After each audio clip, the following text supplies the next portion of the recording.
नमस्कार दोस्तों, स्वागत है आप सभी का first step learning with Rohit sir. तो दोस्तों, आज की वीडियो में हम आपके लिए लेकर आए हैं संख्याओं के प्रकार। तो दोस्तों, क्या होता है कि बच्चों को अक्सर संख्याओं के प्रकारों को पहचानने में बहुत ही ज्यादा कंफ्यूजन होता है। वो समझ ही नहीं पाते हैं कि प्राकृत संख्याएं कौन सी होती है, पूर्ण कौन सी होती है, सम संख्याएं, विषम संख्याएं, भाज्य अभाज्य संख्याएं क्या होती है। उनको जानने में उन्हें बहुत कंफ्यूजन होता है, बहुत परेशानी आती है। इन सभी परेशानियों को दूर करने के लिए आज हम आपको ये वीडियो लेकर आए हैं। तो दोस्तों, वीडियो के अंत तक जरूर बने रहिएगा, वीडियो को पूरा देखिए ताकि आप सभी प्रकार की संख्याओं से परिचित हो सके। वीडियो के अंत तक जरूर बने रहे, वीडियो को लाइक करें और चैनल को सब्सक्राइब करना ना भूलें। तो दोस्तों, चलिए हम शुरुआत करते हैं। तो दोस्तों, सबसे पहले हमारी जो संख्या है प्राकृत संख्या। तो दोस्तों, क्या होती है प्राकृत संख्या? तो वो संख्या जो एक से प्रारंभ होकर, क्या दोस्तों, एक से प्रारंभ होकर अनंत तक, कहां तक? अनंत, मतलब जिसका कोई अंत नहीं होता है, अनंत तक। तो एक से प्रारंभ होकर अनंत तक, अर्थात 1 2 3 4 5 6 15 20 और ऐसे अनंत तक संख्याएं चलती जाती हैं।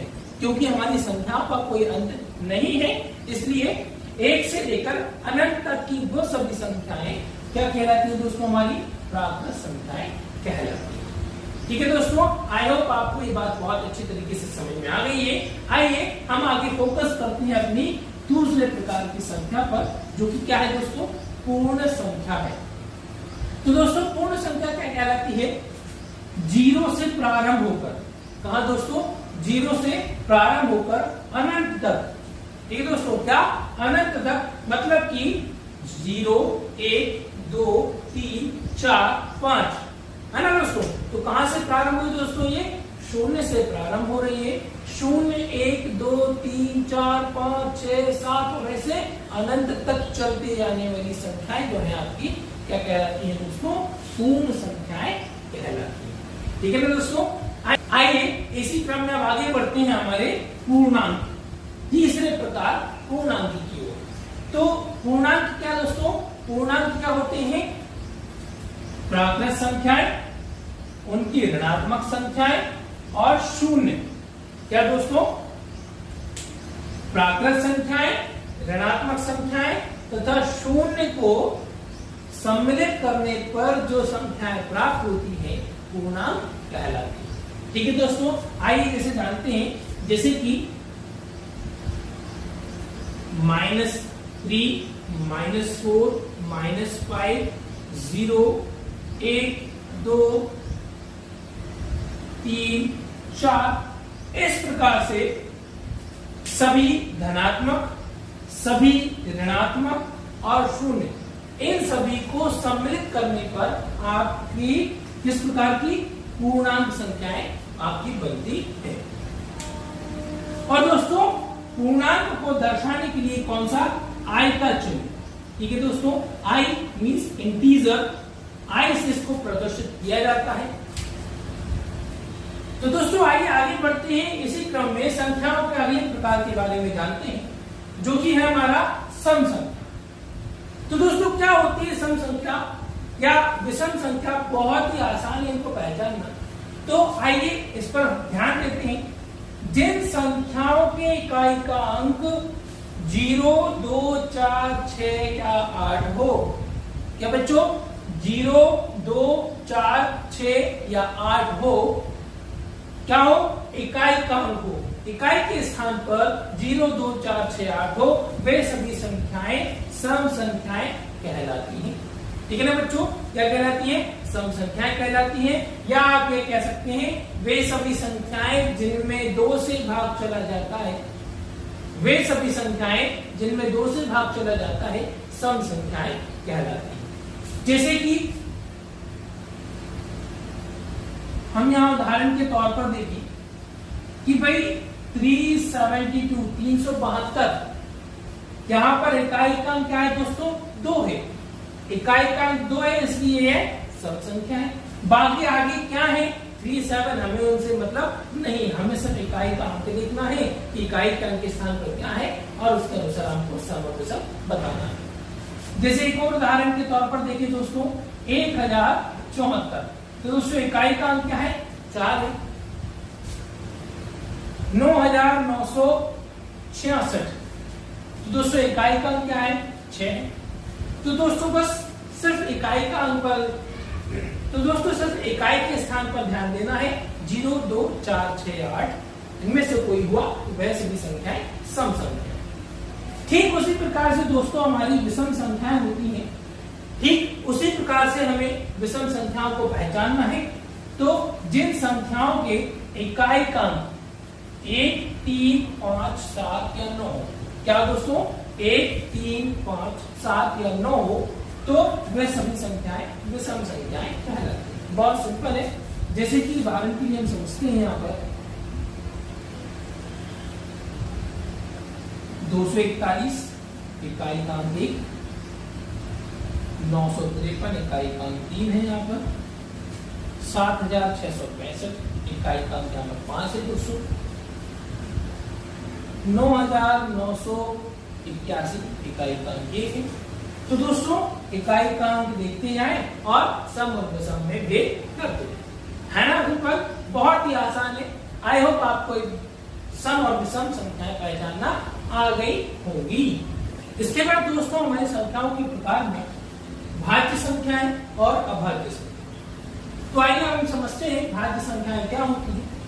तो भाज्य संख्या जिन संख्याओं के 2 से अधिक गुणनखंड, क्या दोस्तों जिन संख्याओं के 2 से अधिक गुणनखंड हो वो भाज्य संख्याएं कहलाती हैं। जैसे कि दोस्तों 15 के जब हम गुणनखंड करते हैं तो 15 को आप 3 से, 5 से और 15 से, इन सभी संख्याओं से भाग दे सकते हैं। मतलब 15 के गुणनखंड 3, 5 और 15, है ना। ठीक है। तो यहाँ पर क्या कहा गया है? 2 से अधिक गुणनखंड हो, यहाँ 3 गुणनखंड करेंगे। ठीक है दोस्तों। उसी प्रकार से 27, 33, 39, 45, 9 ये सभी संख्याएं दोस्तों क्या कहलाती हैं? भाज्य संख्याएं कहलाती हैं, क्योंकि इनके 2 से अधिक गुणनखंड।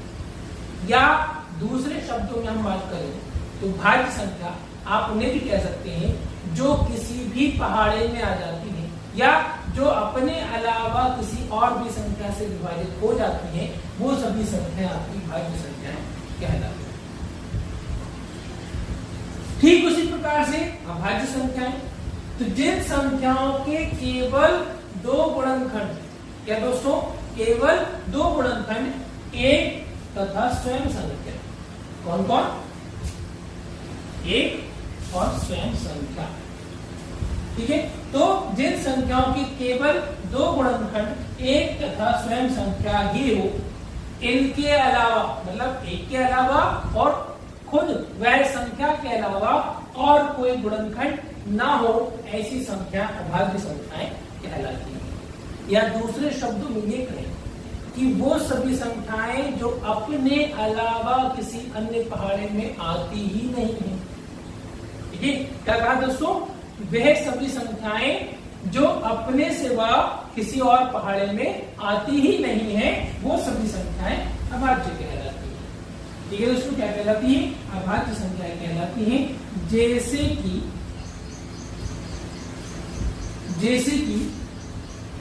3, 5, 7, 11, 13, 17, 19 इस प्रकार की सभी संख्याएं आप देख सकते हैं। ये संख्याएं जितनी भी यहाँ पर लिखी गई हैं, इनमें अपने अलावा 1 और अपने अलावा किसी भी और संख्या से भाग नहीं जाएगा, और 1 और ये खुद ही इसके गुणनखंड होंगे, इनके अलावा और कोई इसका गुणनखंड नहीं होगा। तो ये सभी संख्याएं कहलाएंगी अभाज्य संख्या। तो दोस्तों आपके लिए एक प्रश्न बनता है कि आप मुझे कमेंट बॉक्स में कमेंट करके बताएं कि सबसे छोटी अभाज्य संख्या क्या होती है। ठीक है दोस्तों। तो संख्याओं के अगले क्रम में है हमारी परिमेय संख्याएं और अपरिमेय संख्याएं। तो दोस्तों क्या होती है परिमेय संख्याएं? तो वे सभी संख्याएं जिन्हें p बटे q के रूप में व्यक्त किया जा सके। किस रूप में दोस्तों? p बटे q के रूप में व्यक्त किया जा सके। ठीक है दोस्तों, अर्थात जैसे कि 2 बटे 3, मतलब यहां पर क्या होना चाहिए? अंश और हर। ठीक है, अंश तथा हर के रूप में संख्या होनी चाहिए, भिन्न के रूप में संख्या होनी चाहिए, तो p बटे q के रूप में व्यक्त किया जा सके। परिमेय संख्याएं कहलाती हैं जहां p तथा q क्या हो? पूर्णांक हो। ये बात ध्यान रखिएगा, जहां p तथा q क्या हो? पूर्णांक होते हैं और q बराबर 0 नहीं हो। क्या दोस्तों? बराबर नहीं हो। क्या हो? q बराबर 0 नहीं हो। ऐसा नहीं चलेगा कि दोस्तों 2 बटे 0 लिखा है, यह आपकी परिमेय संख्या नहीं होती है। ठीक है दोस्तों, तो परिमेय संख्या है 2 बटे 3, आपका 2, 5, 17 ये सभी भी आपकी परिमेय संख्या है, क्योंकि आप इनके भाग में 1 लगा सकते हैं। तो 2 बटे 1 कहें या 2 कहें, परिमेय संख्या कहलाती है। तो इस प्रकार की समस्त संख्याएं आपकी परिमेय संख्याएं कहलाती हैं। ठीक है ना बच्चों, बहुत सिंपल सी परिभाषा है। क्या? जैसे p बटे q के रूप में व्यक्त किया जा सके, मतलब p बटे q के रूप में लिख सकते हैं, और p और q क्या है? पूर्णांक होते हैं। देखिए बात आ गई पूर्णांक की, जो कि हमने आपको पहले बता दिया है। पूर्णांक क्या होते हैं? समस्त धनात्मक, ऋणात्मक और शून्य को मिलाकर पूर्णांक संख्या बनती है। तो p तथा q पूर्णांक हो और q के स्थान पर 0 नहीं होना चाहिए। ठीक है ना दोस्तों, ये सभी संख्याएं परिमेय संख्याएं। ठीक उसी का उल्टा परिमेय संख्याओं का ठीक उल्टा अपरिमेय संख्या में होता है कि वे सभी संख्याएं जिन्हें p बटे q के रूप में व्यक्त नहीं किया जा सकता है। ठीक है, वे सभी संख्याएं जिन्हें p बटे q के रूप में व्यक्त नहीं किया जा सकता है, अपरिमेय संख्याएं कहलाती है। ठीक है ना बच्चों, क्या कहलाती है? अपरिमेय संख्याएं कहलाती हैं। जैसे कि आप यहाँ पर लिखेंगे √2, √3, √5, √7 इस प्रकार की संख्याएं। ठीक है, इस प्रकार की संख्याओं को आप p बटे q के रूप में व्यक्त नहीं कर सकते। संख्याओं के अगले क्रम में हम पढ़ते हैं उत्तरवर्ती या अनुवर्ती, या फिर आप इसे परवर्ती संख्या भी कह सकते हैं। तो दोस्तों क्या पढ़ेंगे हम? उत्तरवर्ती या अनुवर्ती संख्या। तो दोस्तों जानते हैं क्या होती है अनुवर्ती संख्याएं? तो किसी भी प्राकृत संख्या से ठीक अगली, क्या दोस्तों? प्राकृत संख्या की ठीक अगली संख्या, ये प्राकृत संख्या से ठीक अगली प्राकृत संख्या उसकी उत्तरवर्ती या अनुवर्ती संख्या कहलाती है। ठीक है दोस्तों, एक अगली संख्या उसकी संख्या उसकी उत्तरवर्ती या अनुवर्ती संख्या कहलाती है। या आप सिंपल सा तरीका है आप इसको पता करने का कि किसी भी प्राकृत संख्या में, क्या दोस्तों? किसी भी प्राकृत संख्या में 1 जोड़कर, कितना जोड़कर? 1 जोड़कर उसकी उत्तरवर्ती या अनुवर्ती संख्या प्राप्त कर सकते हैं। जैसे कि दोस्तों हम देखते हैं, अगर आपको 21 की उत्तरवर्ती संख्या बतानी है तो आपको 21 में 1 जोड़ दी तो आपको इसकी अगली संख्या 22। ठीक है, 50 की उत्तरवर्ती संख्या बतानी है तो आप इसमें 1 जोड़ दें तो आपको उसकी उत्तरवर्ती संख्या क्या प्राप्त हो जाए। तो दोस्तों ये है उत्तरवर्ती या अनुवर्ती संख्या। बहुत ही आसान है इसको पहचानना या इनको निकालना, बहुत ही आसान है। वही पूर्ववर्ती, नाम से ही समझ आ रहा है, पूर्व मतलब पहले। तो किसी भी प्राकृत संख्या से ठीक पहले की प्राकृत संख्या, क्या? किसी भी प्राकृत संख्या से ठीक पहले की प्राकृत संख्या आपकी पूर्ववर्ती संख्या कहलाती है। और इसे प्राप्त करने के लिए आपको क्या करना होगा दोस्तों? किसी भी प्राकृत संख्या में से 1 घटाकर, या दोस्तों 1 घटाकर उसकी पूर्ववर्ती संख्या प्राप्त की जा सकती है। ठीक है ना दोस्तों, इसमें क्या करना है? आपको 1 घटाना है, पूर्ववर्ती, पूर्व मतलब पहले, उसकी पिछली संख्या। जैसे कि हम यहाँ बात करें, अगर हमको 50 का पूर्ववर्ती बताना है तो हमको क्या करना होगा बच्चों, 50 में से 1 माइनस करना होगा, तो 50 में से 1 घटा देंगे तो 50 का पूर्ववर्ती 49 प्राप्त हो जाएगा। तो सिंपल सा लॉजिक है, बहुत ही आसान सा लॉजिक है कि अगर हम 1 जोड़ देते हैं तो आपको परवर्ती, अनुवर्ती या उत्तरवर्ती, तीनों में से आप कुछ भी कह सकते हैं, उत्तरवर्ती, परवर्ती या अनुवर्ती संख्या कब 1 जोड़ने पर प्राप्त होती है। वही अगर आप 1 घटा देते हैं तो आपको पूर्ववर्ती संख्या प्राप्त होती है। दोस्तों ये थी हमारी सभी संख्याओं के प्रकार जो कि हमने आपको इस वीडियो में बहुत ही विस्तार पूर्वक समझाए हैं। आई होप आपको ये सभी प्रकार बहुत अच्छे से समझ में आ गए हैं। वीडियो पसंद आई हो तो लाइक जरूर करें, चैनल को सब्सक्राइब करना ना भूलें और वीडियो को ज्यादा से ज्यादा शेयर करें। Thank you.